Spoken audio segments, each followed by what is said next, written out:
The warning siren started at dawn. Sarah Okonkwo was drinking coffee on her balcony when the first alarm cut through the peaceful morning air of New Harare, the capital city of Demeter. She nearly dropped her cup.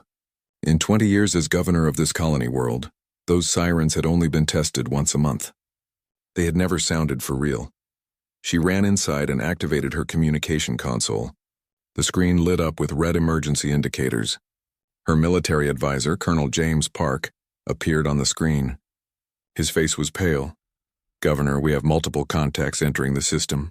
They just dropped out of faster-than-light travel at the edge of our detection range." "How many?" Sarah asked. Her hands were already shaking. 60 ships. Maybe more. They're bigger than anything in our defense fleet. Sarah felt her stomach drop. Demeter had exactly 4 patrol ships. They were designed to handle pirates and smugglers, not a military fleet. "Have they responded to our hails?" "No, ma'am. We've broadcasted on all standard frequencies. They're not answering." Colonel Park paused, checking something off screen. "Governor, they're moving toward us fast." Sarah's mind raced through the possibilities. Demeter was a farming colony, home to 2 million people. They grew food for 6 other human worlds. They had no military installations, no weapons factories, nothing worth attacking. "Keep trying to contact them," she ordered. "Get me a connection to Earth Command." "We need help." "Already tried, Governor. Something is blocking our FTL communications. We can't send messages out of the system." That was when Sarah knew this was not a misunderstanding. This was an attack. She had studied history in school back on Earth.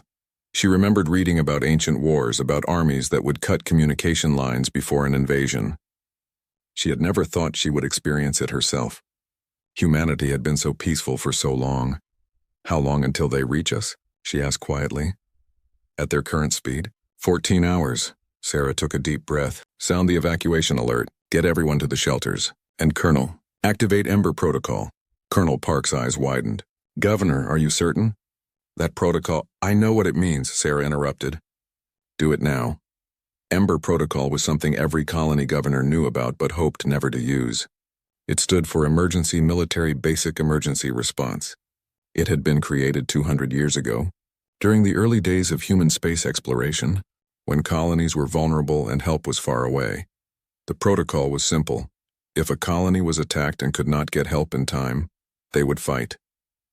They would hold the enemy as long as possible. They would make the attackers pay for every meter of ground. And most importantly, they would buy time for Earth to send help. Every human colony had hidden weapon stockpiles. Every colonist received basic combat training, disguised as emergency response education. Every building was designed with defensive positions in mind. It was all hidden in plain sight. The galaxy thought humans were peaceful farmers and merchants, and for 300 years humans had been peaceful. But they had not forgotten how to fight. Colonel Park saluted. "Understood, Governor. I'll begin deployment immediately." The next few hours were chaos. Sarah broadcast a message to the entire planet, trying to keep her voice calm. She told people to go to the shelters. She told them help was coming. She did not tell them that help might arrive too late. The alien ships, Sarah still did not know who they were, reached orbit around Demeter. They positioned themselves around the planet like a noose tightening around a neck. Then the bombardment began.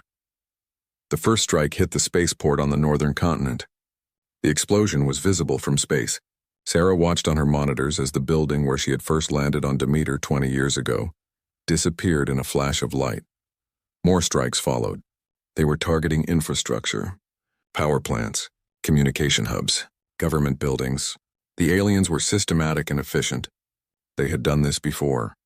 Sarah's console finally picked up a transmission from the alien fleet. A face appeared on her screen. It was not human. The creature had gray skin, 4 eyes arranged in a diamond pattern, and a mouth that looked like it had too many teeth. "Primitive species," the alien said. Its voice was translated by the computer into flat, emotionless English. "You are now property of the Crethian Collective. Surrender immediately and you will be processed for labor assignments. Resist and you will be eliminated. You have 1 hour to respond." The transmission ended. Sarah stared at the blank screen. Her hands had stopped shaking. She felt a strange calm settle over her. She finally understood what was happening. These aliens, these Crethians, thought humanity was weak.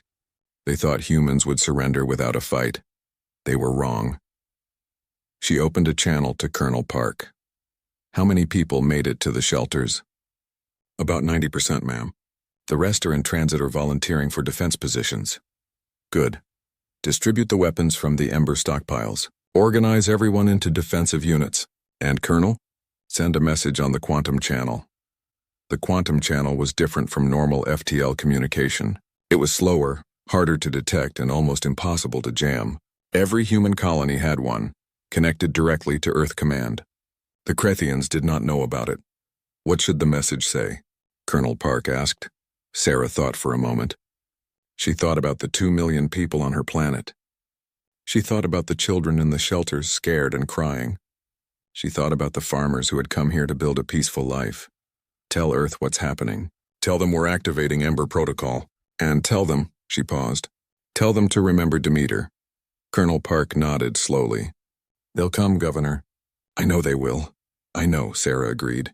But we need to survive until they do. How long can we hold? Colonel Park did not answer immediately. He was running calculations in his head. If we use every advantage we have, if we fight smart and use the terrain, maybe 30 days, maybe less. Then we hold for 30 days, Sarah said firmly. Make them pay for every single day. The hour passed. Sarah did not respond to the Crethian ultimatum.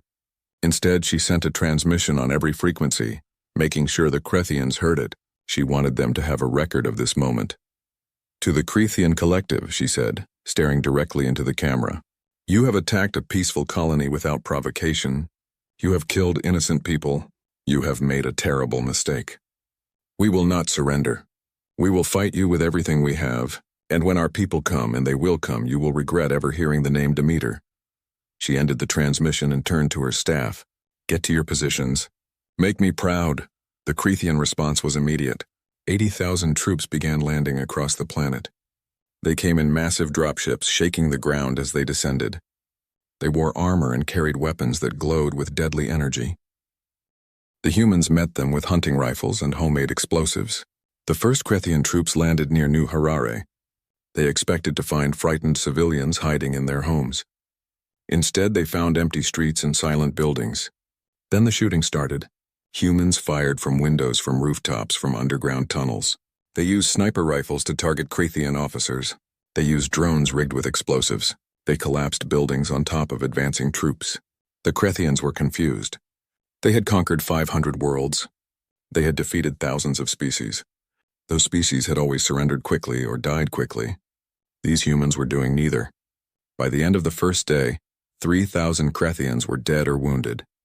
They had barely advanced into the city. Their commander, a veteran warrior named Thekmol, stared at the casualty reports in disbelief. How is this possible? He demanded of his officers. They are primitives. They have basic weapons. Why are they not broken? His officers had no answers. They had followed standard Crethian invasion doctrine. It should have worked. It always worked. But the humans were not following anyone's doctrine. They were fighting like cornered animals. No, worse than that. Animals knew when to give up. These humans did not seem to understand the concept of surrender. On the second day, the Crethians changed tactics. They brought in heavy weapons and began destroying entire blocks of the city. If humans wanted to hide in buildings, the Crethians would simply remove the buildings. The humans adapted. They retreated into the tunnel systems under the city. They launched hit-and-run attacks from the sewers. They set traps in the rubble. On the fifth day, a Crethian supply depot exploded. Investigation revealed that an elderly human woman had walked up to the guards, smiled at them, and detonated a bomb vest. The guards had assumed she was surrendering. On the 10th day, Crethian casualties passed 10,000. Thekmol requested reinforcements. Across the planet, the story was the same. Human colonists fought with whatever they had. Farmers used their tractors as improvised tanks. Factory workers turned their machinery into weapons. Teachers organized ambushes.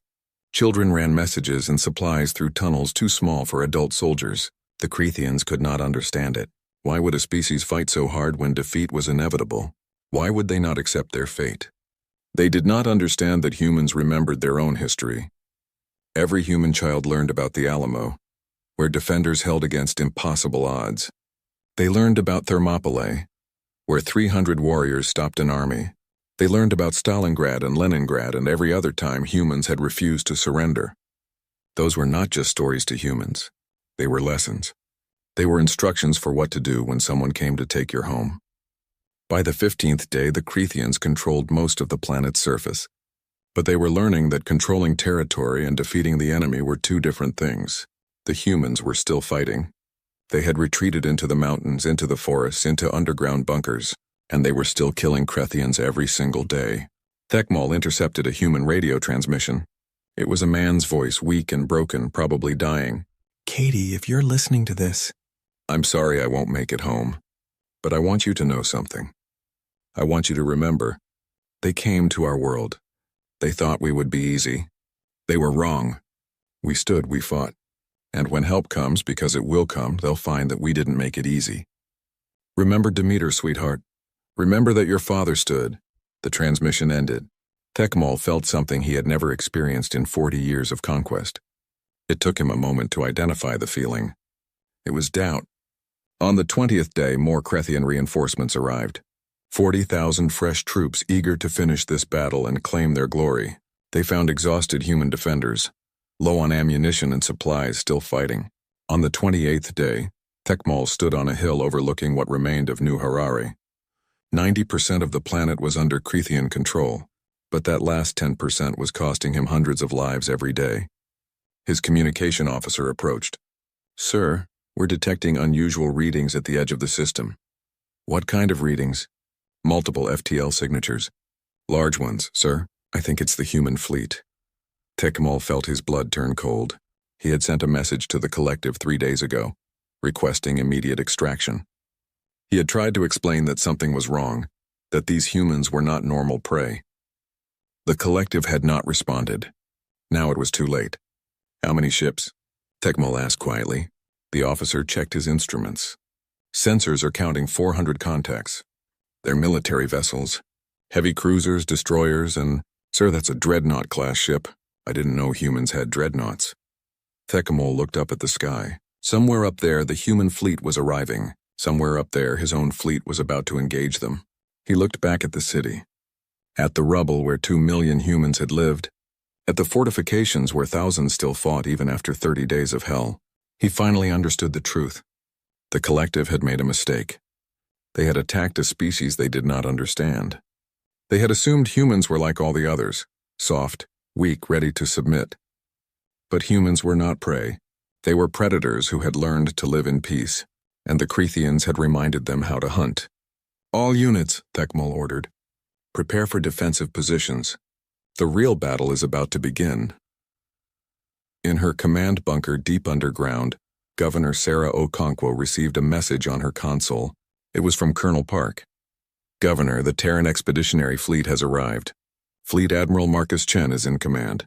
They're engaging the Crethian orbital forces now." Sarah closed her eyes. Tears ran down her face. They had done it. They had held for 30 days. 780,000 colonists had died. Cities had been destroyed. Farmland had been burned. But they had held. She opened her eyes and activated her microphone, broadcasting to every surviving human on the planet. "People of Demeter," she said. Her voice was hoarse from smoke and exhaustion. "Help has arrived. Our fleet is here. We held, we survived. And now they're going to learn what happens when you attack humanity." Above the planet, the battle had begun. Fleet Admiral Marcus Chen stood on the bridge of the TES Indomitable, watching the tactical display with cold eyes. The Dreadnought-class warship was the pride of the Terran Navy. 5 kilometers of weapons and armor that had never seen real combat. "Until today. Status report," he ordered crisply. His tactical officer, Commander Lisa Torres, checked her screens. 412 ships reporting ready, Admiral. All weapon systems are charged and locked. The Crethian orbital fleet is moving to intercept. I count 63 enemy vessels. They actually think they can win, Chen said quietly. There was no emotion in his voice. He had watched the recordings from Demeter. He had seen the destroyed cities. He had read the casualty reports. 780,000 dead. He had also watched the intercepted Crethian communications. He had heard them laughing about how easy the conquest would be. How pathetic the human resistance was. How profitable the slaves would be. The Crethians had made two mistakes. First, they had attacked humanity. Second, they had done it in a way that gave humans time to respond. Chen was about to make sure they never made a third mistake. Open a channel to the Crethian fleet. All frequencies. Channel open, sir. Chen leaned forward slightly. To the Crethian collective forces. This is Fleet Admiral Marcus Chen of the Terran Expeditionary Fleet. You have 30 seconds to begin evacuation procedures and abandon Demeter orbit. Any ship that remains after that time will be considered hostile and destroyed. You have 30 seconds starting now. He closed the channel and turned to his weapons officer. Lieutenant Kim, prepare firing solutions for every Crethian ship in orbit. Solutions plotted and locked. Sir? Good. Count down from 30. The bridge was silent except for the quiet beeping of consoles. Chen watched the tactical display. The Crethian ships were not moving. They were actually positioning themselves for battle. They really thought they could win. 20 seconds, Lieutenant Kim announced. Sir, Commander Torres said carefully. They're powering up weapons. They're not going to withdraw. I know, Chen replied. He had expected this. The Crethians were used to other species being afraid of them. They probably thought the human fleet would back down once they showed force. 10 seconds. Chen allowed himself a small, cold smile. The Crethians were about to learn something important about humans. When humans made a threat, they followed through. 5 seconds. 4, 3, 2, 1. Time's up, Admiral. Fire everything, Chen ordered. Eliminate the Crethian fleet. The bridge of the Indomitable shook slightly as its massive railguns fired. The other 399 ships in the Terran fleet opened fire at the same moment. The space around Demeter lit up like a sun was being born. The Crethians had shields. Every spacefaring species had shields. They were designed to deflect energy weapons and absorb plasma fire. They worked very well against the standard weapons used by most galactic civilizations. Humans did not use standard weapons. Human railguns fired solid metal projectiles at a significant fraction of light speed. Human missiles carried nuclear warheads and antimatter charges. Human ships launched clouds of small drones that swarmed enemy vessels like metal piranhas. The Crethian shields had no idea what to do with any of it. The first volley destroyed 18 Crethian ships outright. They simply disintegrated, torn apart by kinetic impacts that hit with the force of small asteroids. The Crethians returned fire. Their plasma lances and energy beams struck the human fleet. 3 human destroyers took hits. Their shields absorbed most of the damage, but one ship reported casualties. Chen watched the tactical display update. Casualties? Destroyer Roosevelt reports 4 dead, 12 wounded. Ship is still combat capable. Continue firing. Do not let up. The battle lasted 10 minutes. The Crethians fought hard. They were experienced warriors with advanced technology. They used their numerical advantage, which only lasted for the first minute, and attempted tactical maneuvers. None of it mattered. The human fleet moved like a living thing. Ships covered each other, synchronized their fire, and adapted to enemy tactics in real time. When Crethian vessels tried to outflank them, human picket ships appeared from nowhere to block them. When the Crethians concentrated their fire on single targets, the human ships simply absorbed the punishment and kept fighting. Chen had spent 2 years training this fleet. He had studied every battle humanity had ever fought, from ancient naval warfare to the last wars before Earth's unification. He had built a military force that combined 3,000 years of human military experience with modern technology. The Crethians had never faced anything like it. By the 6th minute, 40 Crethian ships had been destroyed. The rest were trying to retreat, their commanders finally realizing they could not win. Chen did not let them run. All ships, pursuit pattern Delta, cut off their escape vectors. I want every single ship that participated in the bombardment of Demeter. The human fleet surged forward. Fast attack ships and destroyers moved ahead, blocking the Crethians' escape routes. The heavier cruisers and battleships followed, pouring fire into the trapped enemy vessels. Sir, Commander Torres said, we're receiving surrender requests from 16 Crethian ships. Chen's jaw tightened. He thought about Governor Okonkwo's transmission, begging the Crethians for mercy. He thought about the elderly woman who had used herself as a bomb because she had nothing else left to fight with. Inform them that we will accept their surrender after their weapons are disabled and their crews are in escape pods. Any ship that still has active weapons will be destroyed. It was more mercy than the Crathians had shown Demeter. By minute 10, it was over. 63 Crathian ships had entered the battle. 63 ships were now either destroyed or disabled. The human fleet had lost one destroyer. It had taken a direct hit to its reactor and suffered damage to 14 other ships. Chen allowed himself to relax slightly. The first part was done. Now came the hard part. Launch all dropships and assault transports. Begin ground operations. Rules of engagement are weapons-free. Any Crathian unit that does not surrender immediately is to be neutralized. And Commander, yes, sir? Make sure our troops know. The colonists down there have been fighting for 30 days. They're tired, they're hurt, and they're angry. We coordinate with them, not over them. Governor Okonkwo is still in command of her planet. Understood, sir. The first wave of Terran Marines launched toward Demeter. 50,000 of humanity's finest soldiers, all volunteers who had begged for the chance to be part of this operation. Everyone in the fleet had seen the recordings from Demeter. Everyone wanted to make the Crathians pay. Captain James Rodriguez led the first Marine company to land near New Harare. His company was made up of veterans, men and women who had trained for combat, but never expected to see real war. Humanity had been at peace for so long, but every human soldier trained for war anyway. Because humans remembered their history, they remembered that peace only lasted as long as people were willing to fight for it. The dropship shook as it entered the atmosphere. Rodriguez checked his armor seals and weapon charge one more time. Through the small window, he could see the surface of Demeter approaching. What had once been beautiful farmland was now a scarred wasteland. Craters dotted the landscape. Cities were reduced to rubble. Forest had been burned. Rodriguez felt rage building in his chest. He forced it down. Rage was useful, but discipline won battles. The dropship landed hard. The rear ramp dropped and Rodriguez led his Marines out at a run. They were in the outskirts of New Harare, or what was left of it. Immediately, gunfire erupted from a nearby building. Rodriguez's armor registered multiple impacts.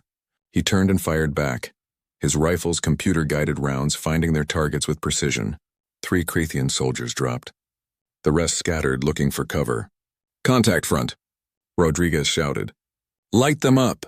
His Marines spread out in textbook formation, finding cover and returning fire. The Crathians were still using the same tactics they had used against the colonists. Overwhelming force, direct assaults, assuming their enemy would break. The Terran Marines did not break. Rodriguez watched his tactical display as his soldiers maneuvered through the ruins. They moved fast, covered each other, and maintained constant communication. They had trained for urban combat on 100 different worlds. This was what they were built for. Within 5 minutes, the Crathian position was overrun. 12 enemy soldiers were dead. 5 were captured. Rodriguez's radio crackled. "Captain, this is Sergeant Chen. We've made contact with colonial survivors. They're in a fortified position 2 blocks west of your position. On our way." Rodriguez led his company through the destroyed streets. They encountered 2 more Crathian units. Both times the Crathians tried to stand and fight. Both times they were wiped out in minutes. The difference between Terran Marines and colonial militia was like the difference between a thunderstorm and a hurricane. The colonists had fought bravely with what they had. The Marines fought with the best equipment, training, and experience that humanity could provide. The colonial position was a half-collapsed apartment building surrounded by makeshift barricades. Rodriguez could see weapons pointing at him from every window. He activated his external speakers. Friendly forces approaching. "We're Terran Marines. We're here to help." For a long moment, nothing happened. Then a ragged figure appeared at one of the windows. It was a woman, covered in dust and dried blood, holding a rifle that looked like it had been assembled from spare parts. "Prove it," she called down. Rodriguez smiled inside his helmet. These people had been fighting for a month. They were not going to trust anyone easily. He removed his helmet, showing his face. "Captain James Rodriguez, 3rd Battalion, Terran Marine Corps. Fleet Admiral Chen sent us. Governor Okonkwo is still in command. We're here to finish what you started." The woman stared at him for a moment. Then she lowered her weapon. "Lisa Park, I was a teacher before all this. Now I'm—" She laughed bitterly. "I don't know what I am now." "You're a survivor," Rodriguez said firmly. "How many with you?" 43. We started with 200. Rodriguez felt his rage building again. He pushed it down. "Can you fight?" "We've been fighting for 30 days. We can fight for 30 more if we have to. You won't have to. We're here now. But if you can fight, we can use you. We know the tactics and have the weapons. You know the terrain and where the enemy is concentrated. Together we end this today. Lisa Park looked at her fellow survivors. They were tired, hurt, and half-starved. But when Rodriguez said they could end this today, he saw something spark in their eyes. Hope. And anger. Tell us what you need, she said. Over the next 6 hours, the Terran Marines systematically cleared Demeter of Crethian forces. They worked in coordination with colonial survivors, using local knowledge to find every enemy position. The Crethians tried to regroup and mount a defense. They sent their best units forward. They used their heaviest weapons. It did not matter. The Terran Marines were professionals fighting alongside people defending their homes. It was the most dangerous combination in the galaxy. Commander Thekmol watched from his command post as his forces collapsed. In 30 days of fighting colonists, he had lost 31,000 troops. In 6 hours of fighting the Terran military, he had lost another 40,000. He finally understood the truth. The colonists had not been weak. They had been civilians, fighting with civilian weapons, and they had still held for 30 days. The soldiers, the real soldiers, were something else entirely. His communication officer approached. Sir, all forward positions have been overrun. We have reports of mass surrenders on every continent. We've lost contact with the Southern Command completely. Thekmol looked at his tactical display. It was a sea of red indicators showing Crethian units being destroyed or surrendering. In one corner of the screen, he could see green indicators, human forces spreading across the planet like a flood. Sir, what are your orders? Thekmol was old enough to recognize when a battle was lost. Sound the general retreat. All units are to surrender to the nearest human force. Make sure they understand. We are beaten. Yes, sir. Thekmol disconnected his weapon harness and walked out of his command post. A group of Terran Marines spotted him immediately. Their weapons snapped up, trained on his chest. A human officer approached. He was not wearing a helmet. His face was hard, his eyes cold. Commander Thekmol? The officer asked. Yes, I am surrendering myself and all forces under my command. The human officer nodded slowly. Captain Rodriguez, 3rd Battalion Marines. You're going to come with me. There's someone who wants to meet you. They took him through the ruins of New Harare. Thekmol saw Crethian soldiers everywhere, sitting with their weapons beside them, guarded by humans. He saw human soldiers moving with purpose, securing positions, treating wounded, both human and Crethian. He saw colonial survivors watching him pass. Their faces showed hate, grief, exhaustion, but also something else, victory. They took him to a bunker entrance. Inside, he was brought to a command center. A human woman waited there, standing despite obvious exhaustion. She wore civilian clothes that were torn and stained. Her face was drawn, her eyes hard. Commander Thekmol, she said quietly. I'm Governor Sarah Okonkwo. Welcome to Demeter, or what's left of it. Another human entered the room. This one wore a military uniform decorated with symbols that indicated high rank. He was older, with gray hair and a face that had seen many things.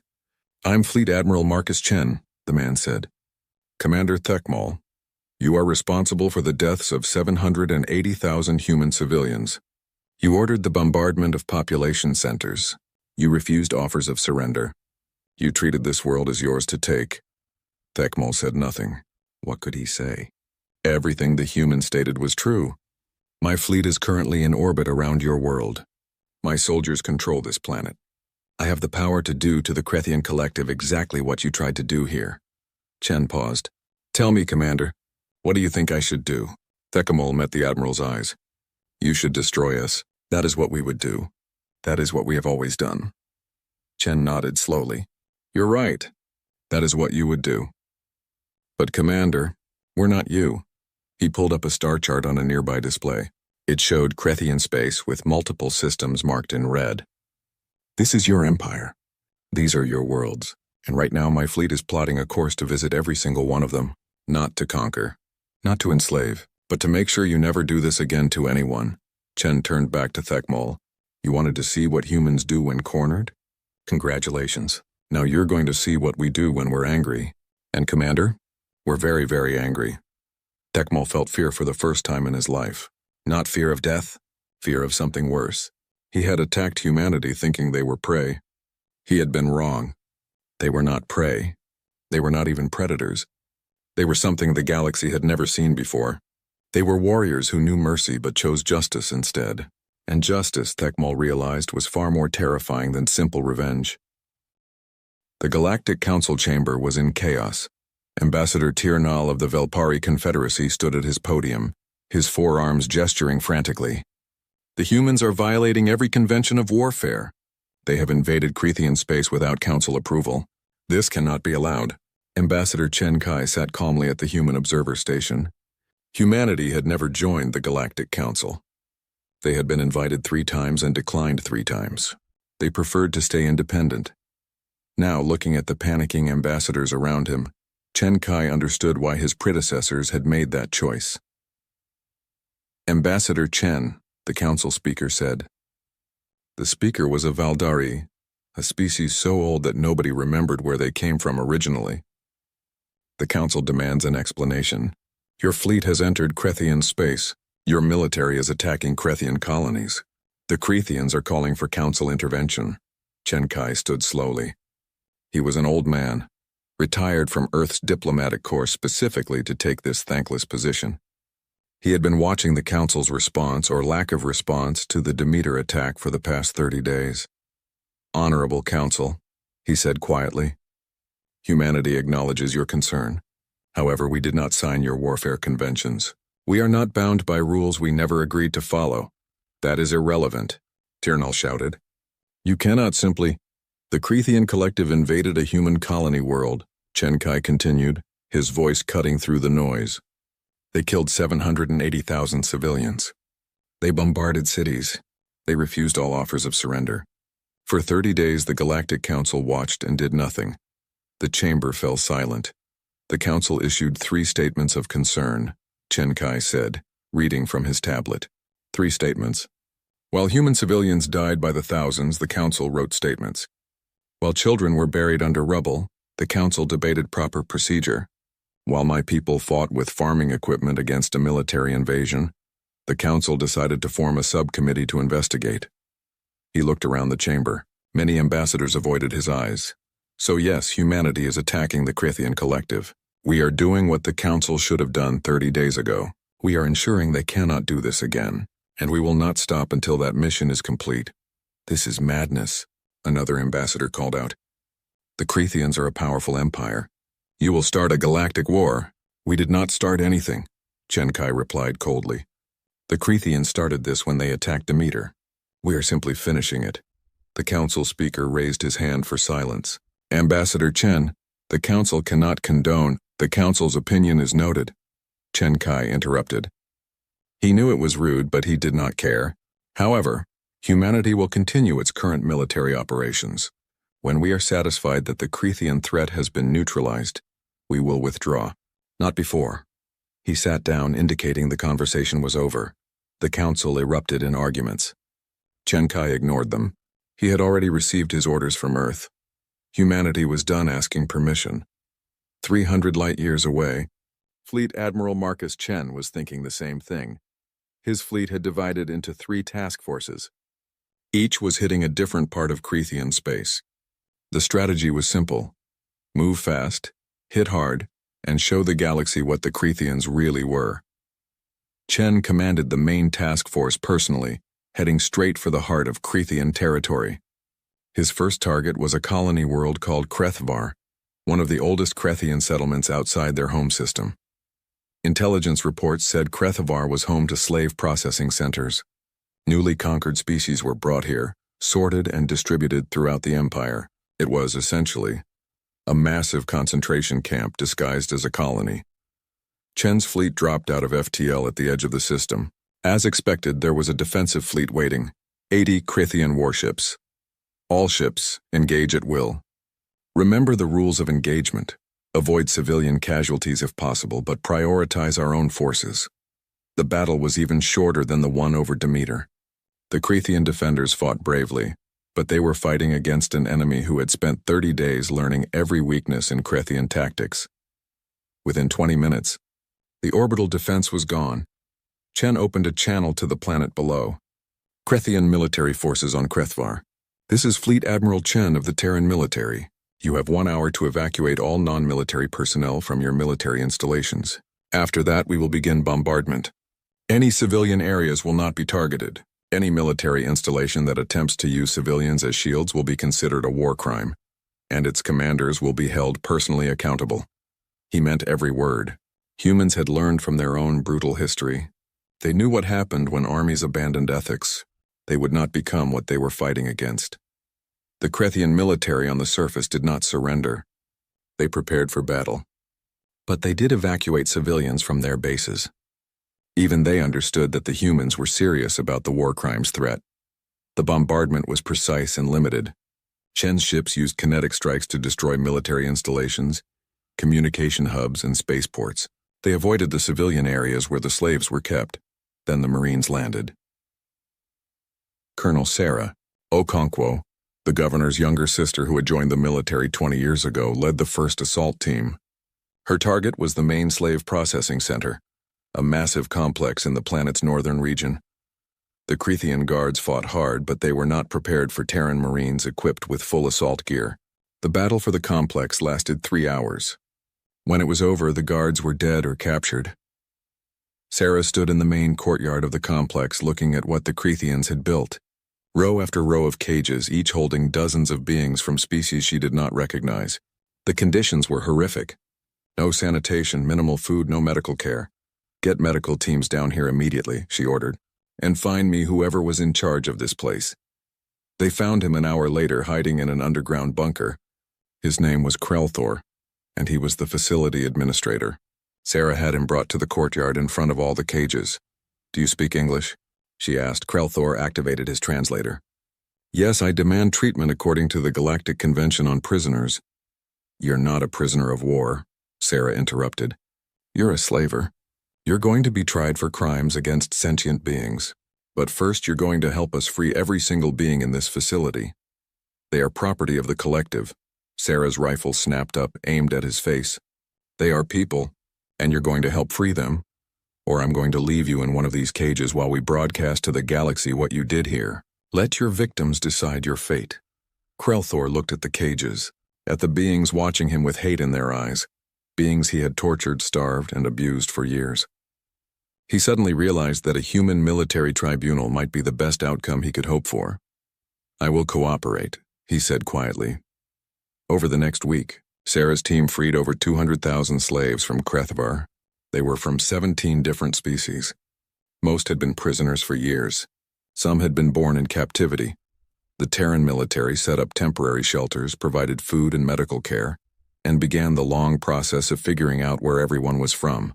Fleet Admiral Chen had brought civilian specialists for exactly this purpose: linguists, doctors, psychologists, logistics experts, and he made sure everything was recorded and broadcast to the galaxy. The Galactic Council could ignore statements. They could not ignore footage of Crethian slave camps. They could not ignore interviews with freed prisoners who told stories of generations of abuse. Chen made sure every news network in the galaxy had access to the footage. He wanted everyone to see what the Crethians really were. The second target was a mining colony called Theknar. The third was a military shipyard at Krelvas. The fourth was an agricultural world named Vorntal. At each world, the pattern was the same. The human fleet would arrive, destroy the military defenses, and land ground forces. They would free any slaves they found. They would disable the planet's military capability. And they would broadcast everything to the galaxy. Chen was not trying to conquer the Crethian Empire. He was trying to dismantle it. After the liberation of Vorntal, something unexpected happened.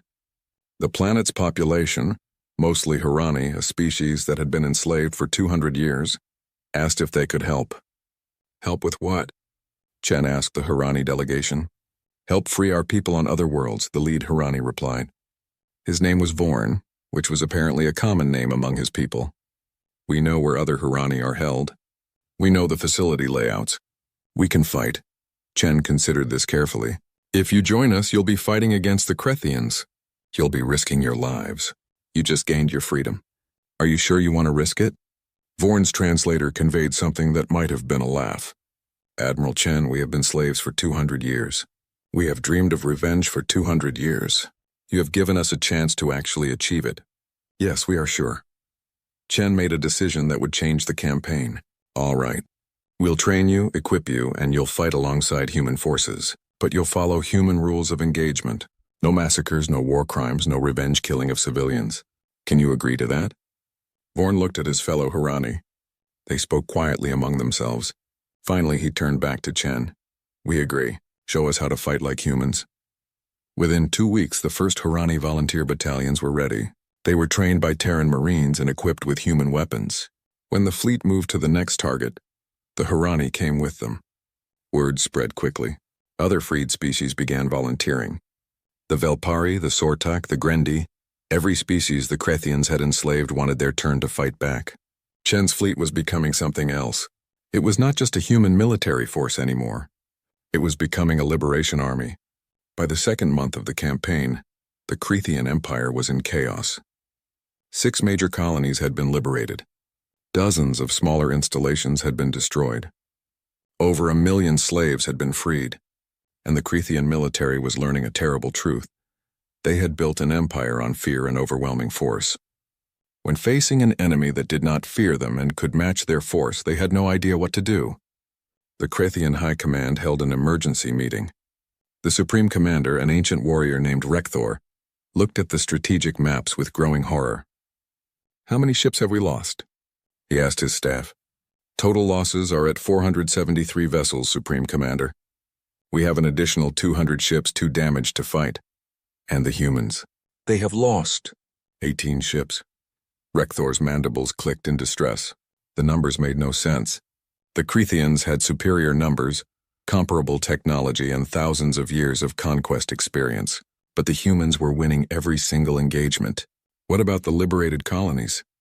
Rekthor asked. They are establishing their own governments. The humans are providing security but not taking control.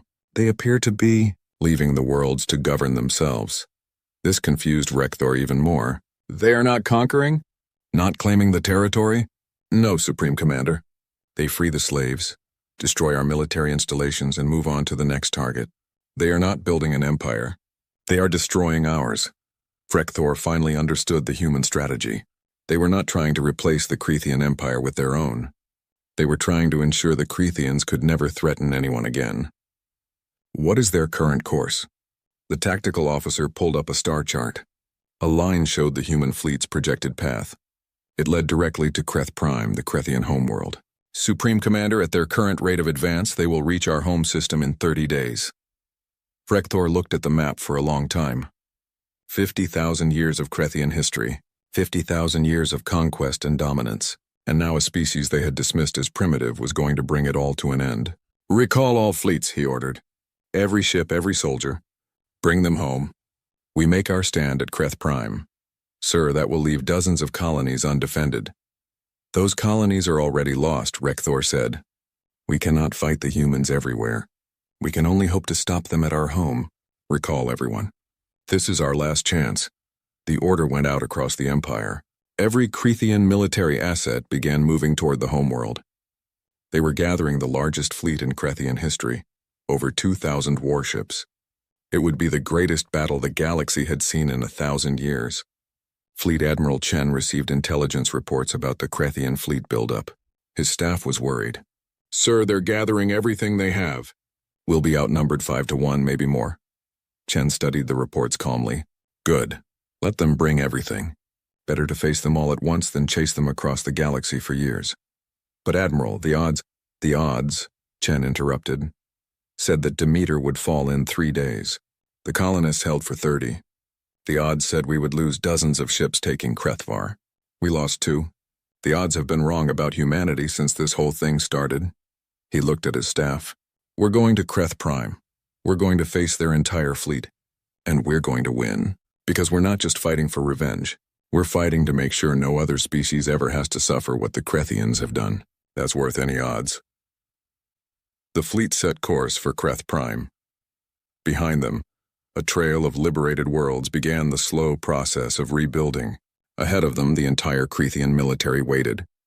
The final battle was coming. The Kreth Prime system had never seen this many ships gathered in one place. Supreme Commander Rekthor stood in the command center of the Eternal Dominion, the largest warship in the Krethian fleet. Around his flagship, 2,147 warships held position in a defensive formation that had taken days to perfect. Every ship in the Cretan Empire that could still fight was here. Every soldier that could hold a weapon, every weapon that could still fire. This was everything the Crethians had built over 50,000 years of conquest. Status of the defensive platforms? Frekthor asked. All 300 orbital defense platforms are active and armed, Supreme Commander. The minefield around the outer system is deployed. Long-range sensors are at maximum sensitivity. And the planetary shields? Active over all major cities and military installations. If the humans try bombardment, we can hold for weeks. Frekthor nodded. He had prepared the best defense possible. Now he waited for the humans to arrive. He did not have to wait long. Supreme Commander, we have FTL signatures at the system's edge. Multiple contacts. It's them. How many ships? The sensor officer recalculated several times as if not believing the numbers. I count 412 human vessels and, Supreme Commander, there are additional contacts. Different signatures. I'm detecting Harani ships, Velpari ships, Sortak vessels. The humans have brought an allied fleet. Total numbers? Approximately 600 ships total, sir. Frekthor felt a surge of confidence. 600 versus 2,000. The humans were outnumbered more than 3 to 1. Even with their superior tactics, that was an advantage they could not overcome. All ships prepare for battle. Hold formation. Let them come to us. On the bridge of the Indomitable, Fleet Admiral Chen watched the tactical display. The Crethian fleet was massive, organized in a layered defensive formation around the planet. It was a smart setup.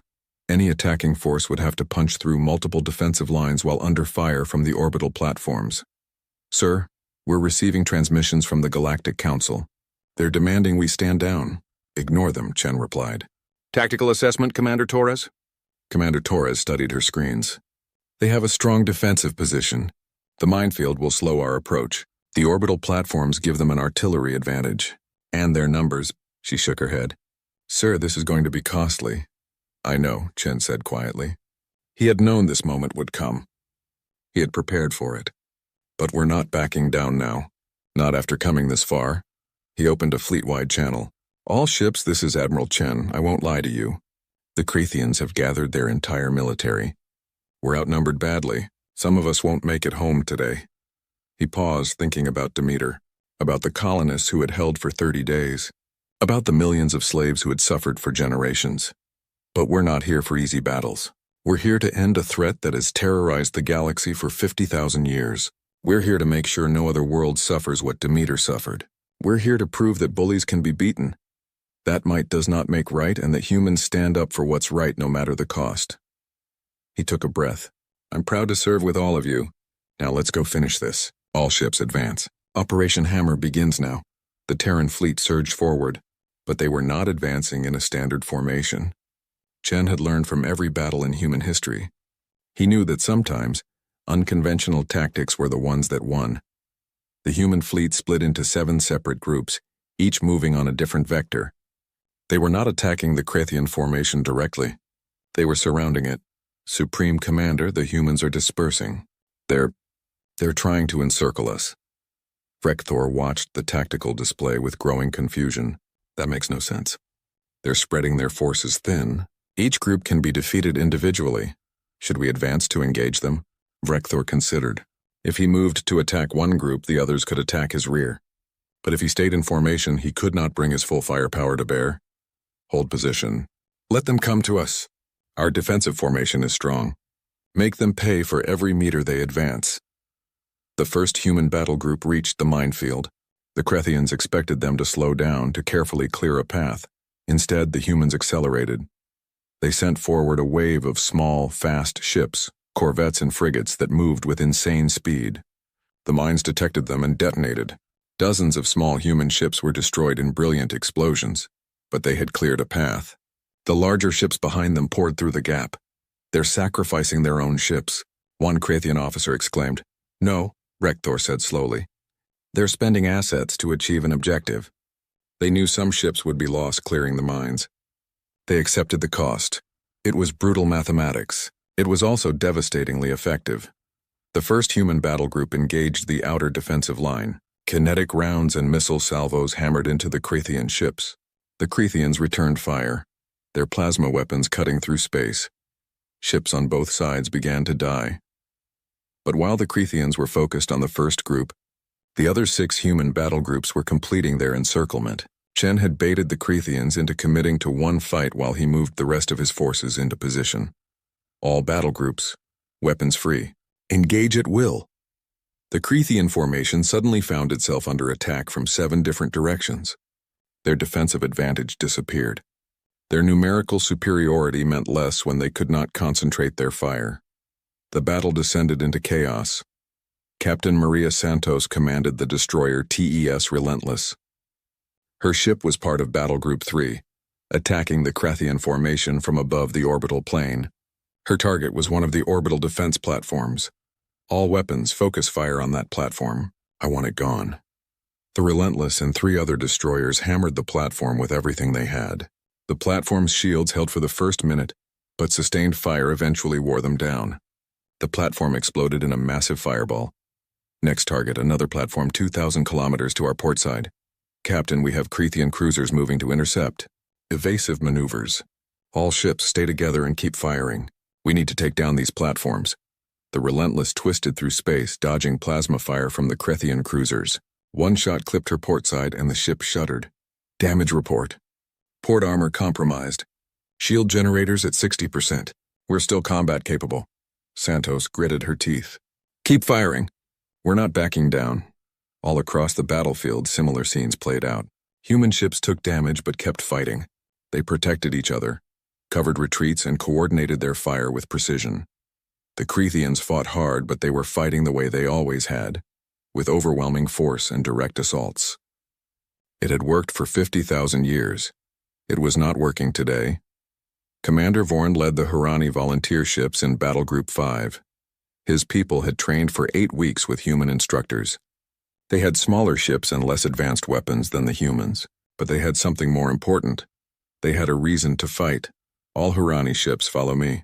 We're going after that carrier. The Crethian carrier was a massive vessel, carrying hundreds of fighter craft. It was a priority target. Vorn's squadron of 20 small ships accelerated toward it. Crethian fighters launched to intercept. The battle turned into a swirling dogfight. Vorn's people had learned human tactics. Stay mobile, cover your wingmates, never stop moving. 3 Hurani ships were destroyed, but they took down 12 Crethian fighters and put enough missiles into the carrier to cripple it. This is for 200 years of slavery. Vorn shouted as he fired his last missile into the carrier's engines. The carrier began to drift, dead in space. Across the battle, the pattern repeated. The freed species fought with a fury the Crethians had never seen before. The humans fought with a level of tactical coordination the Crethians could not match, and together they were unstoppable. 4 hours into the battle, the Crethian formation began to collapse. Too many ships had been destroyed. Too many platforms were gone. The defensive lines that Rekthor had carefully prepared were shattered. Supreme Commander, we've lost over 800 ships. The humans have broken through our outer defense. They're advancing on the planet. Rekthor looked at the tactical display. It was a nightmare of red indicators showing destroyed or damaged Crethian vessels. The humans had lost ships too. The display showed almost 100 human vessels destroyed, but they were still advancing. How? Rekthor asked. How are they doing this? We have superior numbers. His tactical officer looked up from her console.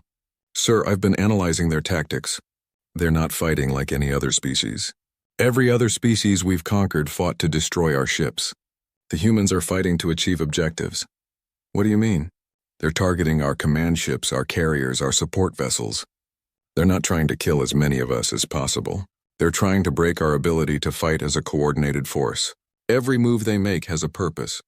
They're fighting like we're a puzzle to solve, not an enemy to simply overwhelm. Rekthor suddenly understood. The Crethians had built their military around the idea of overwhelming force. They had never needed strategy because they always had more ships, more soldiers, more weapons. The humans had built their military around the idea that they might be outnumbered. They had learned to win battles through superior tactics, coordination, and adaptability. And that made all the difference. Supreme Commander, the Eternal Dominion is being targeted. Multiple human ships are moving to engage us directly. Rekthor looked at the incoming ships. At their head was a massive dreadnought, the Indomitable. The humans were bringing their flagship to kill his. All remaining ships protect the Eternal Dominion. We cannot let... An explosion rocked the command center. Alarms blared. The lights flickered. We're hit! Kinetic round penetrated our shields. Multiple hull breaches. Shield generators are failing. Another impact. And another. The human ships were focusing all their fire on the flagship. Damage control teams, get those shields back up. We're trying, sir, but the third impact hit the command center directly. Vrekthor saw a flash of light, felt the impact, and then nothing. The Eternal Dominion, the pride of the Crethian fleet, broke apart. The explosion was visible across the entire battlefield. With the Supreme Commander dead and the flagship destroyed, the Crethian fleet lost its coordination. Individual ship captains began making their own decisions. Some tried to rally, some tried to retreat, some simply surrendered. The battle was over. Admiral Chen watched as the last pockets of Crethian resistance surrendered. The battle had lasted 14 hours. It was the longest, bloodiest battle in human history. Final casualties scrolled across his screen. 89 human ships destroyed, 3,200 human personnel killed, 15,000 wounded. The Allied forces, the Hurani, Velpari, and others, had lost 42 ships and over 2,000 fighters. The Crethians had lost 1,847 ships. Over 2 million Crethian military personnel were dead or missing.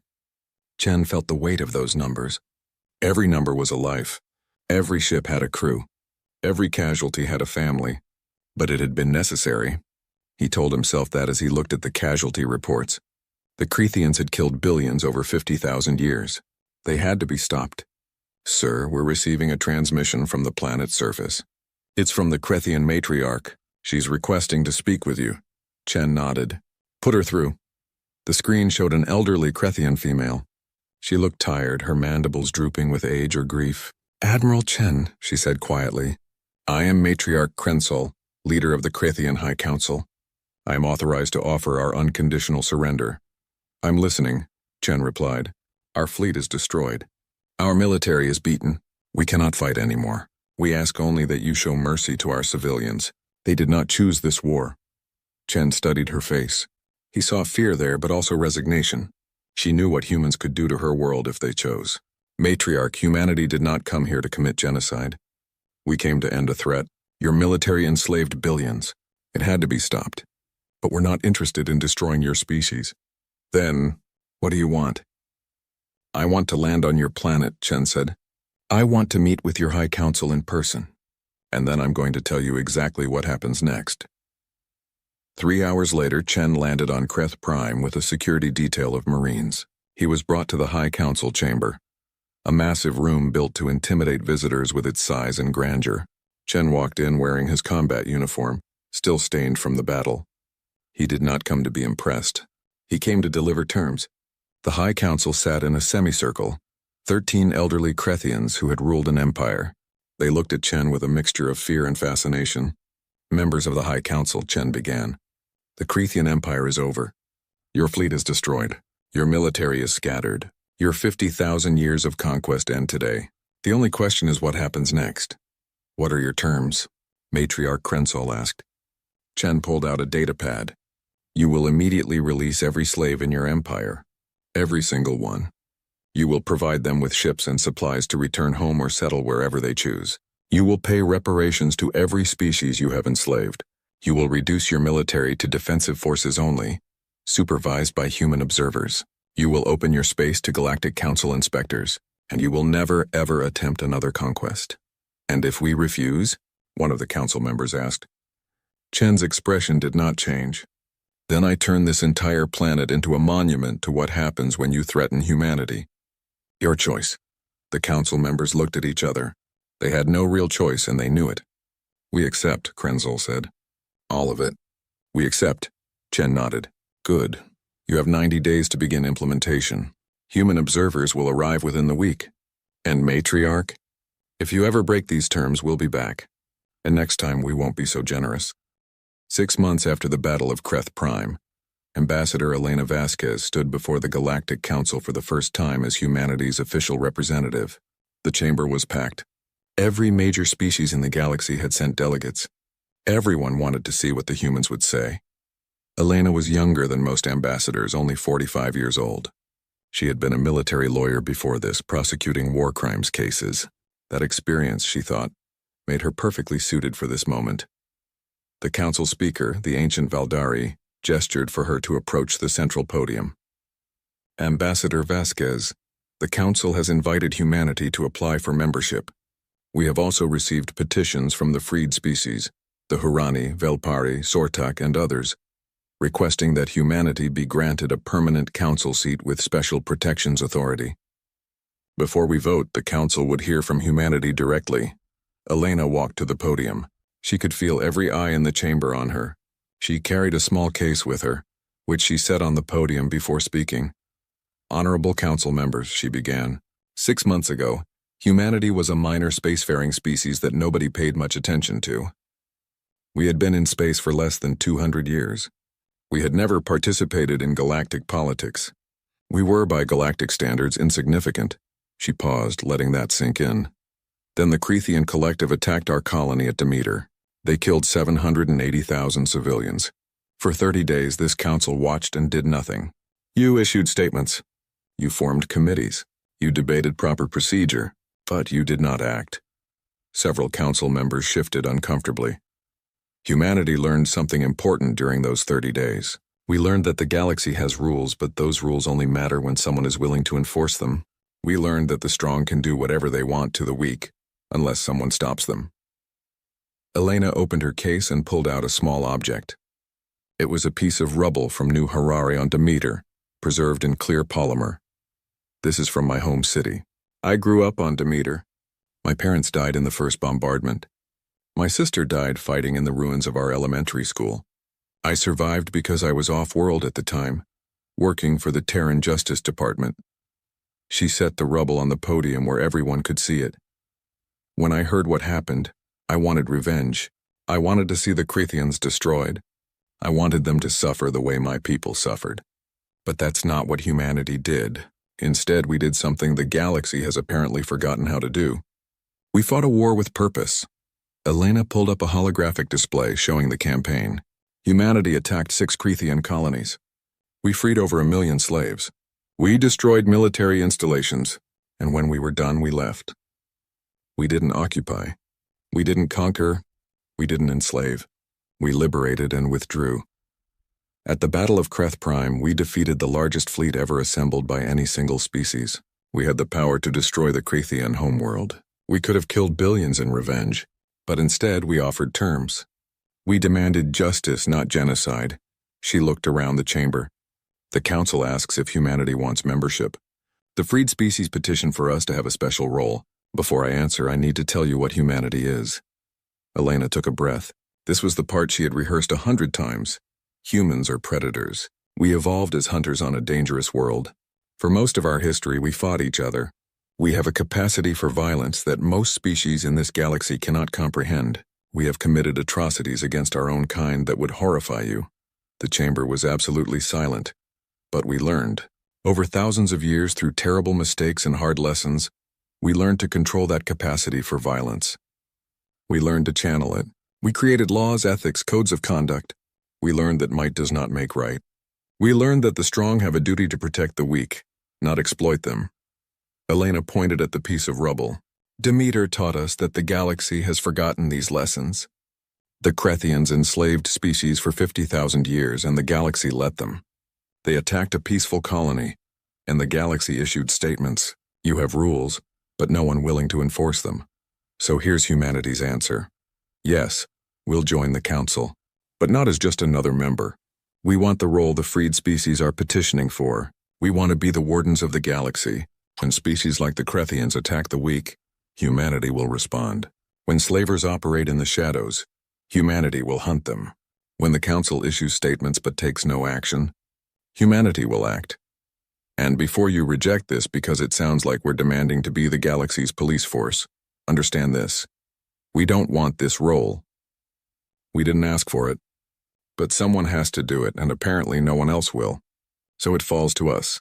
Ambassador Tiernal of the Velpari stood. Ambassador Vasquez, with respect, what you're describing is vigilante justice. The council exists to prevent exactly this kind of unilateral action. Really? Elena replied. Then where was the council when the Crethians attacked Demeter? Where was the council during the 50,000 years they enslaved billions? Your rules didn't stop them. Your procedures didn't save anyone. We must follow proper diplomatic channel. While people die, Elena interrupted. While civilians are murdered? Tell me, Ambassador, how many people had to die at Demeter before proper diplomatic channels would have resulted in action? 1 million? 10 million? All of them? Tyrnal had no answer. The council speaker raised his hand. Ambassador Vasquez, the council understands your frustration, but we cannot simply allow one species to appoint themselves as the galaxy's military force. That could lead to tyranny. You're right, Elena agreed, which is why humanity isn't asking for unlimited authority. We're proposing a framework. Humanity will respond to clear acts of aggression or exploitation. But we'll answer to this council. We'll report our actions. We'll provide evidence. And if the council believes we've overstepped, you can vote to sanction us. You would actually accept council oversight? Another ambassador asked skeptically. Yes, because we're not interested in building an empire. We're interested in making sure what happened to Demeter never happens again. To anyone. Elena pulled up another display showing the freed Crethian colonies. In the 6 months since the war ended, humanity has helped establish democratic governments on 7 former Crethian slave worlds. We've provided medical aid, infrastructure support, and defense training. We haven't claimed a single world. We haven't extracted tribute. We helped them rebuild, and then we left military advisors to help them defend themselves. This is what humanity means by being wardens. We protect, we defend, we train others to defend themselves, and then we leave. The council chamber erupted in debate. Ambassadors argued back and forth. Some supported humanity's proposal. Others feared it. Everyone had an opinion. Finally, the council speaker called for order. The council will vote. The question is, should humanity be granted membership with special warden authority as described? The vote requires a 2/3 majority. The vote took an hour. Ambassadors consulted with their home governments. Deals were made. Compromises were reached. Finally, the results appeared on the main display. 127 in favor, 58 against, 15 abstaining. The motion passes, the council speaker announced. Humanity is granted council membership and warden authority, subject to oversight and review. Welcome to the Galactic Council, Ambassador Vasquez. Elena nodded, feeling the weight of what had just happened. Humanity now had a formal role in galactic politics. It was a role they had earned through blood and sacrifice, but it was also a responsibility, a burden they would carry for generations. After the council session, Elena returned to her quarters. A message was waiting for her from Fleet Admiral Chen. She opened it. Ambassador Vasquez, congratulations on the council vote. I wanted you to know. The memorial on Demeter is complete. The dedication ceremony is next week. Governor Okonkwo asked if you would give the keynote address. I think you should. The people there need to hear from someone who understands what they went through. Let me know. Chen. Elena looked at her schedule. She could make it to Demeter and back before her next council session. She sent a quick reply, I'll be there. 1 week later, Elena stood on a hill overlooking what had once been New Harare. The city was being rebuilt, but the scars were still visible. Construction crews worked 12-hour shifts to raise new buildings. But they had left one area untouched, the memorial. It was a simple design. A large wall made from the rubble of destroyed buildings, polished smooth. On the wall were carved the names of every person who had died defending Demeter. 780,000 names. In front of the wall stood a statue. It showed a colonial militia member, rifle in hand, looking up at the sky with defiance. The inscription at the base read, "They came expecting prey. They found humans." 50,000 people attended the dedication ceremony. Survivors, families of the dead, military personnel, government officials, everyone who had been touched by the Battle of Demeter. Governor Sarah Okonkwo introduced Elena. The governor looked older than she had 6 months ago. She walked with a cane now, her leg having been badly injured in the final days of the siege. But her voice was strong. "We lost so many," Sarah said. "We lost friends, family, neighbors. We lost innocence. But we never lost hope. We never lost the belief that if we could hold long enough, help would come. And it did. Today we honor those who held the line. Ambassador Vasquez will speak." Elena approached the podium. She looked out at the crowd. She saw military uniforms and civilian clothes. She saw humans and also members of the freed species, Hurani, Velpari, others, who had come to honor the place where humanity had shown the galaxy who they were. "My name is Elena Vasquez," she began. "I was born here in New Harare. This was my home. These were my people." She gestured at the memorial wall. "Some of those names belonged to people I knew. My parents, Marcus and Sofia Vasquez. My sister, Carmen. My childhood teacher, Mr. Okonkwo, the governor's father. Friends, neighbors, the woman who ran the corner store where I bought candy as a child. When I heard about the attack, I was on Earth. I wanted to come home. I wanted to fight. But I was told I was needed elsewhere, helping coordinate the legal framework for the military response. So I did my duty, even though every day I wished I could be here." Elena paused, gathering her thoughts. "I've spent 6 months helping prosecute Crethian war criminals. I've interviewed survivors from a dozen species. I've seen evidence of atrocities that will haunt me forever. And through it all, I kept asking myself, how did this happen? How did the galaxy let the Crethians enslave billions for 50,000 years? I found my answer. The galaxy had forgotten how to fight for what's right. They had become comfortable, complacent. They had rules and procedures, but they had forgotten that sometimes rules need to be enforced by force. The people of Demeter remembered. When the Crethians attacked, you didn't wait for the council to debate. You didn't form committees. You fought. For 30 days you held against impossible odds. You reminded the galaxy what it means to stand up to bullies. Elena felt tears running down her face. You paid a terrible price for that lesson. 780,000 lives. An entire generation of our colony. Children who will never grow up. Parents who will never see their children again. A city reduced to rubble, but you won. Not just the battle, you won something more important. You proved that humans will not be victims.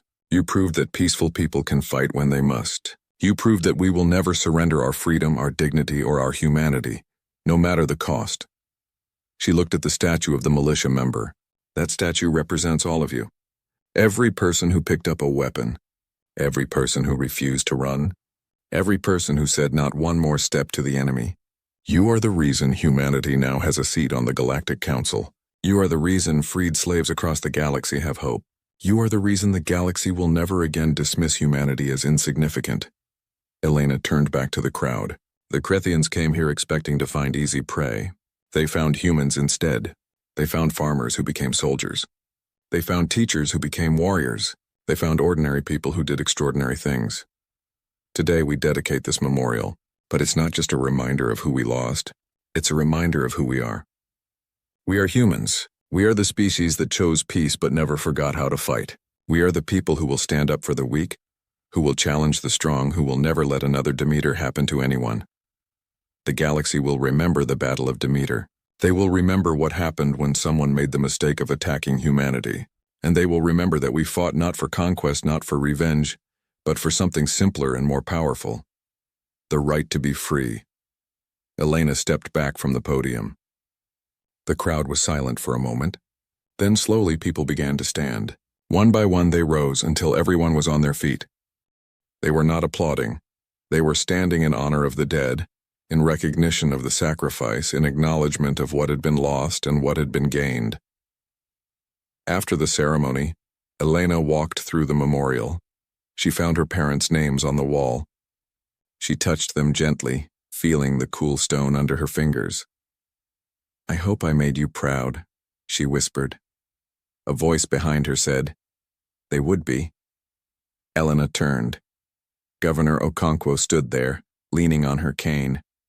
"You did good work at the council," Sarah continued. "Getting them to accept the warden role, that wasn't easy." "It was necessary," Elena replied. "The galaxy needs someone willing to act. Demeter proved that. Do you think humanity is ready for that responsibility?" Elena thought about it.